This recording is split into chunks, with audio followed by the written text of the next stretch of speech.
Thanks so much for clicking on the video. My name is Leah, and let's recap and review. I was about to say Real Housewives, my bad. Growing Up Hip Hop. This is season 7, episode 6. Ain't much happened to the end, but let's get into it. So the episode opens up, and we see JoJo and his mom in New York, and they go to like some fragrance shop. While they're in New York, he's in the fragrance shop, he's asking his mom advice because he's going to meet up with Buck later on in the episode. So he's like, my mom gives great advice, so I just want to ask her. They're standing and talking, and the mom pretty much says, Buck is of a certain age and he's from a certain game. He's probably just trying to see if you run a game on his daughter. Also, you might be the same way when it comes to your daughter. Then she was like, you might have to have this conversation over and over again until you come to an understanding if this is what, your wife wants. Then she said something to the effect of, what did she say? Oh, you need to ask him, what are you doing wrong? And how can you rectify the situation? And the whole time when she's giving him advice, I was like, this sounds like a cycle of toxicity.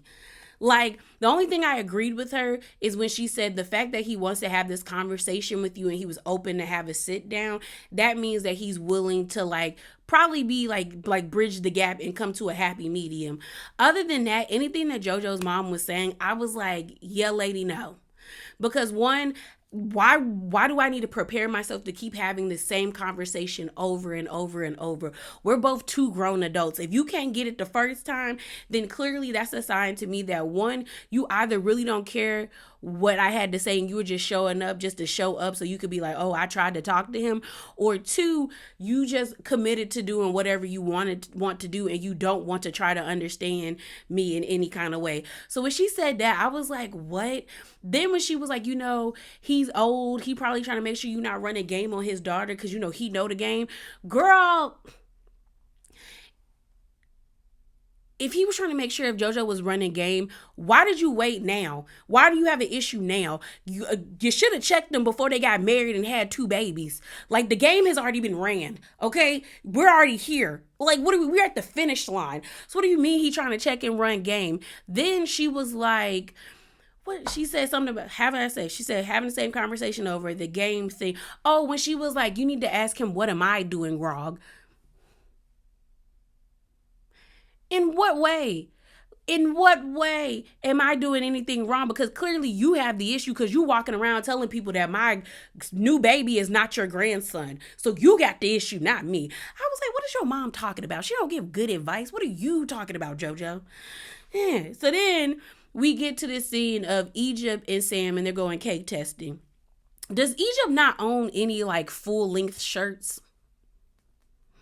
Because I'm trying to figure out why every time I see her, she in a croppity crop, And then it's I feel like she trying to poke out her stomach. And it's girl, we know you pregnant. We know you pregnant. She reminds me of this girl that I went to undergrad with that got pregnant. And every time I saw her on campus, she was wearing a crop top. And I was like, girl, it's cold outside. Is your baby not cold? Are you not cold? I'm confused. It's a good 50. It's cold, bro. So I was just like, okay. So they sitting down and they're eating the cake. The cake actually looked good. The only one that I wanted to try was the unicorn one where she was rolling her eyes back because I was like, what would a unicorn cake taste like? Because everything else was I think the lady said red velvet, carrot cake. I like mojitos. So the mojito cake I probably would have liked. And I think she said something with chocolate. And then there was the unicorn cake. And I was just kind of like, what is a unicorn cake? Because it gave very much funfetti vibes that the Pillsbury cake mix you can get. But then they also have a sprinkles cake, which is technically funfetti. So I was like, at a wedding? And maybe it's just because I see weddings differently, unless you have a theme, if your wedding theme is fairies and unicorns. But I was just like, that's kind of weird to me. So they're sitting down. We find out that they're having this wedding mainly because, when they had the wedding last season and they technically eloped, They couldn't invite everybody they wanted to invite. This time around, they're going to have like at least, I think they said between 150 to 200 people at the wedding. She mentions that she wants to bring TT. Sam is like, I'm okay. It's just Sean that I don't like. So I guess TT was telling the truth about Sean having an issue or Sean not being cool, because Sam don't like Sean and Sean don't like Sam. Sam said something in his confessional where he was like, Sean always running and telling on people whenever Sam does something. And he was like, there's a difference in character. Like if I were to see Sean getting beat up on the side of the road, I would jump in and fight back. But then after we was done, I would punch Sean in the face just because that's my character. And I was confused because I was like, so what's really the issue? And I think Sam was saying that he doesn't like the fact that Sean doesn't like him because other people don't like him. But I mean, like if Sean doesn't like you because his wife doesn't like you, that's understandable, because technically he doesn't like you because you hurt someone that he loved. That makes sense to me, but I don't know. I was just like, y'all really got beef like that? Really? That's news to me. So then we have this scene of Sequoia meeting up with Lazy Bone. He was rapping in the booth. Honestly, I'm gonna be honest, y'all. The only song I know about from Bone Thugs and Harmony is the Thuggish Ruggish Bone. Like when that chorus come on, it's the bone. Like I'll sing that. I don't know any other songs by them. They were a few generations ahead of me, so I don't I don't know nothing about that. So I was just like, oh, okay,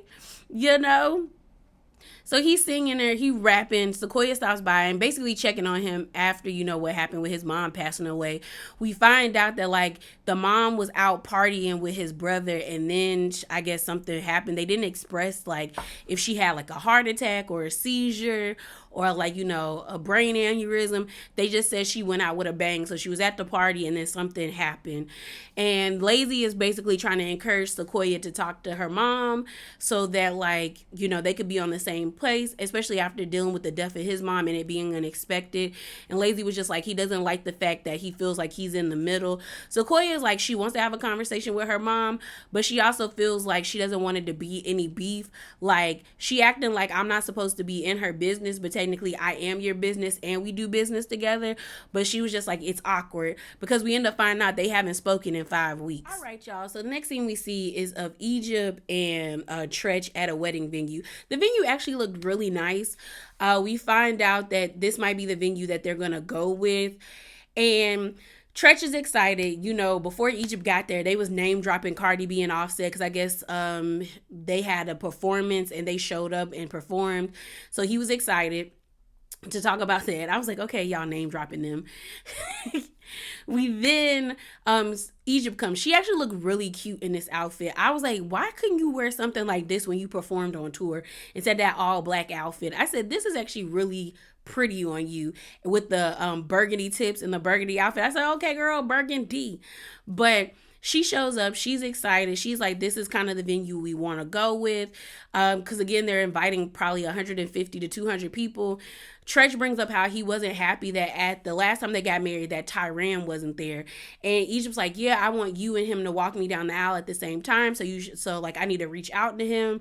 And it seems like something's amiss with them two. But she says she gonna do it. Excuse me. We then see a scene of Sequoia and Tiny at her Airbnb, because that's an Airbnb. They had them empty, like, U-Haul boxes to act like she moving in. Girl. Okay. Airbnb. So, we see her sisters. Her sisters were really pretty. They were like, I was like, it's crazy because they all look like, they might not have the same dad, but they all look like each other in different ways. So I was like, oh, okay.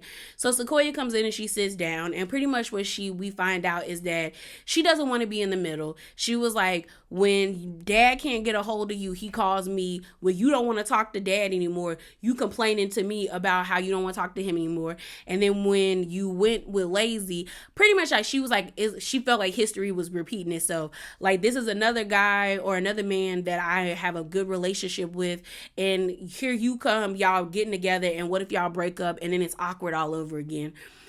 They really didn't apologize to each other. They pretty much just was like, we gonna dead it. Sequoia was like, I don't really want to fight with you anymore. And Tiny said, I don't want to fight with you anymore. And they moved on. Honestly, there should have been some apologies on both parts. Tiny should have apologized for not being upfront with Sequoia, because the fact that you didn't tell her, you felt like you had to hide it from her. You were ashamed of your relationship, and you knew in some way that it wasn't right because you didn't come to your daughter first. Sequoia, in the way she approached the situation with her mom when they had the first sit down, she was wrong with her attitude. Like, yes, you can be mad at your mom, but if you wanted to come to a resolution or some type of understanding, there didn't need to be the slick comments and things like that. It didn't make sense for Tiny to be like, you're a little girl, but then you want to talk to her. You want to act like she's an adult and she understands everything. I hate when parents do that. You tell me I'm an adult, but then when I get smart with you, I get on the same level as you, and now all of a sudden I'm a little girl and I don't have respect. Well, don't come at me ignorant, and I won't come at you ignorant. Like adults do that too much, and then when the person get with them, oh, you disrespect. No, you was disrespectful first, and I got disrespectful back, and I times it by 2. Don't play with me. So they're cool. They said they cool and they're going to move on. We then have a scene of Tretch and Tyran meeting up. We find out Tyran getting his motorcycle license. They start talking about Sam. Tretch is pretty much like, he don't know about Sam no more. He was like, I just hear a whole bunch of like, what you doing? I think what really rubbed him the wrong way is when he asked Sam about the fighting and if you gonna get paid, and Sam couldn't come up with anything. He was just like, I don't get paid. Tyran's whole thing about the wedding, he don't feel like he should go because at the end of the day, you didn't invite me to the first one, so why do I need to be here at the second one? So he's still mulling over the idea of being a part of this one because he felt like he should have been at the first one if we've been having conversations about this and I've been riding for you two since the beginning, or not really the beginning, but I've come around and I've been there for you. Like, why would you not include me on the first time around? My thing about it with Tyran, I understand where he's coming from, but like, it's your choice. Either go or don't go. With Tretch, like I said before, I think Tretch saw a piece of himself in Sam and thought Sam was going to be able to prove the naysayers wrong, and he hasn't. My thing about Sam is like, someone in my comments in my last video said that Sam is 30. I don't know if that's true, but I've also seen people say he's 28, so I'll say he's between the ages of 28 and 30. You know, Egypt is 24 and they've been together for almost 4 years, so it is what it is. Since I can't get a concrete number on it, I'll just say he between them ages. My thing about it is, you've been on this show for this long and you haven't shown us anything. First, you said you were an artist. We haven't seen an EP or even a song release that you're working on. Now you're doing OnlyFans, but it don't even seem like you're still sticking with OnlyFans. Then you're switching to doing this food truck. And I'm like, how long are you going to stick with this food truck? Then you switch to doing MMA fighting. And it seemed like he was really into that. Honestly, if Sam were to pivot into MMA fighting and then we followed him like getting ready to do a fight, you know, training, eating healthy, talking about his anxiety before doing the fight or what this fight could mean to him, then I wouldn't be on the bandwagon of everyone being like he don't do nothing. Because watching him like build himself up until the day of the fight would have been cool to watch, but it seems like Sam doesn't know what he wants to do, so he's like picking at certain things. And it's like at the age he's at now, it's like you gotta have something. You have to have something. If you don't have like a degree or degrees, or if you don't have, because not everyone goes to school, if you don't have like a trade or something, or if you're not working towards like a career base, it does kind of look crazy when you're trying to attach yourself to such a, I won't say a high profile family, but a family full of celebrities where it's like, we did something, why not you? That's the thing. That's the thing when it comes to them. But I do also feel like Tretch waited too long to have these issues now when everyone's been telling you about Sam. Like, it's like you upset now, but we've been telling you about this man. All right, so the last thing we have is this conversation or this meetup between Buck and JoJo. They were at a session, I guess. that Buck was like over. They listened to some SoundCloud rapper. We see Tanice's brother. I think one of the guy that was mixing was his cousin, was her cousin. JoJo comes in. He daps everybody up. Buck doesn't even make a move. He's still sitting on the couch, smoking on hookah with his foot on the table, his dirty shoes. He thinking he Suge Knight or somebody, like he running Death Row Records, just leaning back, smoking hookah. He doesn't even, and my thing is like, he didn't even have to get up. He could have just acknowledged JoJo, dapped him up, and then that. He doesn't even acknowledge JoJo. He ends up calling somebody on FaceTime saying like, I don't know if I should hug him or if I should slug him, while JoJo's sitting on the couch with him. They are not even looking at each other while they're having this conversation. They're sitting side by side on the sofa, but no one's making eye contact. So I was like, this conversation is not going to go anywhere because y'all not even acknowledging each other's presence or trying to be respectful in any way. They get to talking. We find out that Buck has some issue with the fact that JoJo did not come and speak to him at his son's birthday. I'm like, didn't you say that wasn't your grandchild? And then Buck is like, and JoJo brings that up, and Buck is like, did you hear that from me? The fact that you keep saying, did you hear that from me, instead of saying, no, I did not say that, means you said it, dummy. Then he talks about the wedding and how like, you the king, she the queen. The fact that she didn't let me walk her down the aisle, like he's mad that she didn't let him walk her down the aisle. We find out that I guess before the wedding even took place, Buck was like really upset, or him and Tanice weren't on the same page, and so she didn't allow him to walk her down the aisle. He felt like that was mad disrespectful. My thing about it is like, I need people to understand, specifically parents. People, your kids don't owe you nothing. They really don't. Because especially if you don't cultivate a relationship, because most of the time when kids do things for their parents, especially if they have a good relationship, it's not out of obligation. It's because, I love my mom and dad and they did for me, so I want to sow back into them. That is what it's supposed to be. It's not supposed to be like, you took care of me, you fed me, and you owe me. Well, dummy, I didn't ask to be here. You decided to lay down and have me. Like, I don't owe you nothing. I don't owe you anything. So him feeling slighted because she didn't walk him down the aisle.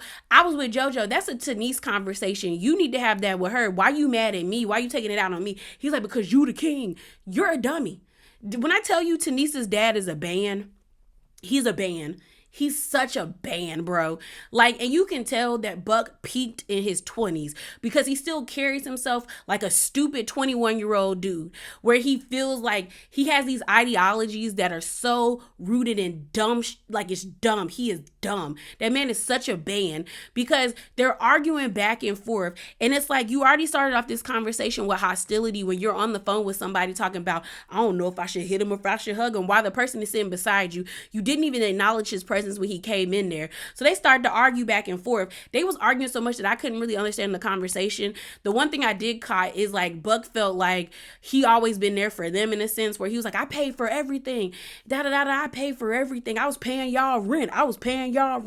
And JoJo was like, you was not paying my rent. You was paying her rent because she lived there. And I was like, some parents do that for them. What are you talking about? And JoJo's like, I didn't even live there like that. So you was paying her rent. You weren't paying my rent. And Buck is like, are you serious? And he's like, yeah. He was like, and then JoJo brings up about paying like her phone bill or something like that. And he was like, yeah, I stopped paying for it because you her man. It was so, like, the conversation was just stupid. It was so stupid because it was just like, Buck is some type of dude that thinks he deserves respect, but I bet you people be talking about you and they be clowning you every turn, bro. I can guarantee you that. I know they make fun of you. I was like, here he come. They probably talk about him because I was like, this energy you bring in and you don't seem to have what it takes, or it was annoying. I was so annoyed. Then they get to the point where they're sitting on the couch. Buck, I guess, is fed up with the conversation. He's like, you can leave my session, to JoJo. JoJo's like, no, I'm gonna stay here because I want to listen to some music. Because now he mad and JoJo want to puff out his chest too. So Buck is like, no, you need to leave. And JoJo's like, no. So then he gets up and he throws the ice on him. And like, JoJo pops up. Him and Buck were about to do something, but then Tanice's brother gets in between them and basically is like, yeah, you need to go. To JoJo JoJo to like usher him out, and JoJo said something like he was like, you throwing ice like you a girl on Love and Hip Hop. He was like, you real lame for that. And they leave. And my thing is like, I don't think JoJo gonna bust a grape. I don't think JoJo is gonna bust a grape. I also kind of don't feel like Buck will do it either, but because Buck is way bigger than JoJo, he probably could have did some damage. But I was just like, you're a band. Why are you fighting with your daughter's husband? Why? Because a lot of the issues Buck seems to have is with Tenise, and he just don't want to talk to Tenise about it. I was like, this is stupid. This is so stupid. But yeah, y'all, that is it. That is all. Remember to be really authentic and hop down in them comments below.